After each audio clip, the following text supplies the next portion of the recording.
Friends, यदि आप चाहते हैं कि आपका रोज़ प्लांट आने वाले समय में भर भर के फूल दे और उसमें बहुत अच्छी ग्रोथ हो, फूलों का आकार भी बड़ा हो, तो आज मैं आपको बताने वाली हूँ कि आपको ये जो सितंबर महीना चल रहा है उसमें कौन सा फर्टिलाइज़र डालना है जिससे कि प्लांट की ग्रोथ हो और आने वाले समय के लिए आपके जो प्लांट हैं, रोज़ प्लांट हैं, वो फूल देने के लिए तैयार हो सकें।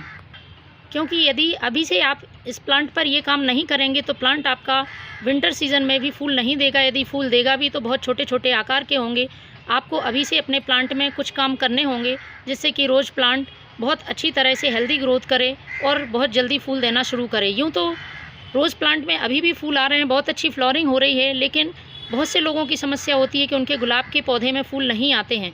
तो आप यदि ये फर्टिलाइज़र यूज़ करते हैं तो आपके प्लांट में अभी से फूल आना शुरू होंगे और लगातार फूल आते रहेंगे। चाहे वो हाइब्रिड रोज़ प्लांट हो या फिर देसी रोज़ प्लांट हो, सभी के लिए ये फर्टिलाइज़र फ़ायदेमंद है और बिल्कुल जैविक फर्टिलाइज़र है।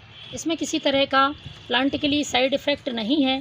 प्लांट बहुत अच्छी ग्रोथ बनाए रखेगा, लेकिन उसके पहले आपको 2 से 3 काम करने हैं इस प्लांट पे, उसके बाद फर्टिलाइज़र यूज़ करना है। सबसे पहले तो प्लांट में यदि किसी भी तरह की ब्रांच ख़राब है या पत्तियाँ ख़राब हैं तो उनको हटा देना है।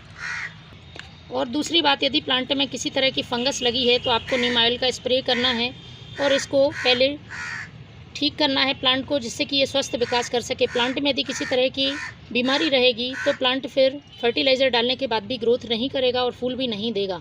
तो अभी आपको ये काम ज़रूर करना है। तीसरा काम जो रोज़ प्लांट में करना है वो है मिट्टी की गुड़ाई। आपको मिट्टी की अच्छी तरह से गुड़ाई करनी है प्लांट में, जिससे प्लांट की जड़ों में हवा पहुँच सके और प्लांट की जड़ें अच्छी तरह से ग्रोथ कर सकें और प्लांट बहुत तेज़ी से विकास करें। इसके बाद जो चौथा काम जो ज़रूरी करने वाला है वो है ये सूखे हुए फूल। यदि प्लांट के फूल सूख गए हैं तो आपको इनकी प्रूनिंग कर देनी है।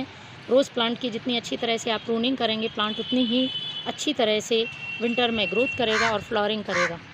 ये सब काम करने के बाद फिर आपको अपने प्लांट में फर्टिलाइज़र देना है।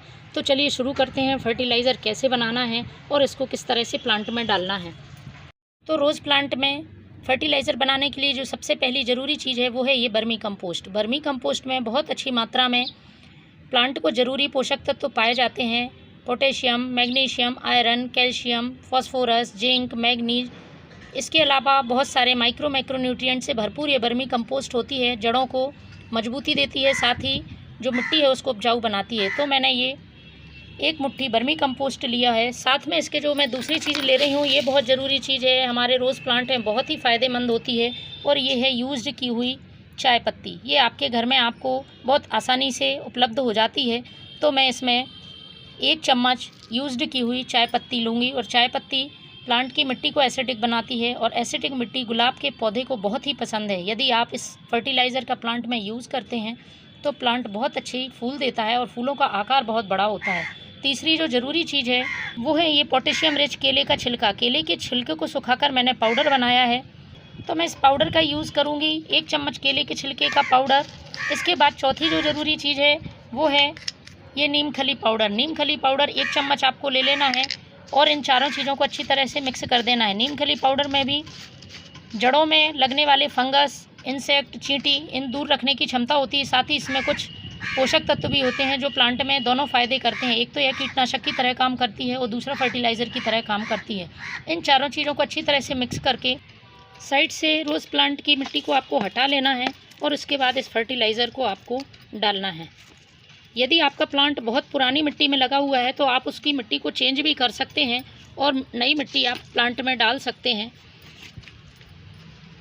इस तरह से स्टेम से दूर 1 मुट्ठी खाद आपको अपने रोज़ प्लांट पर डालना है। आपके जितने भी प्लांट हैं उस हिसाब से आप कम ज़्यादा इस खाद को बना सकते हैं और आप देखेंगे आपका प्लांट अभी से फूल देना शुरू करेगा और लगातार पूरी विंटर सीज़न में फूल देता रहेगा। तो आप भी फ्रेंड्स ये फर्टिलाइज़र अपने रोज़ प्लांट को दें। Thank you.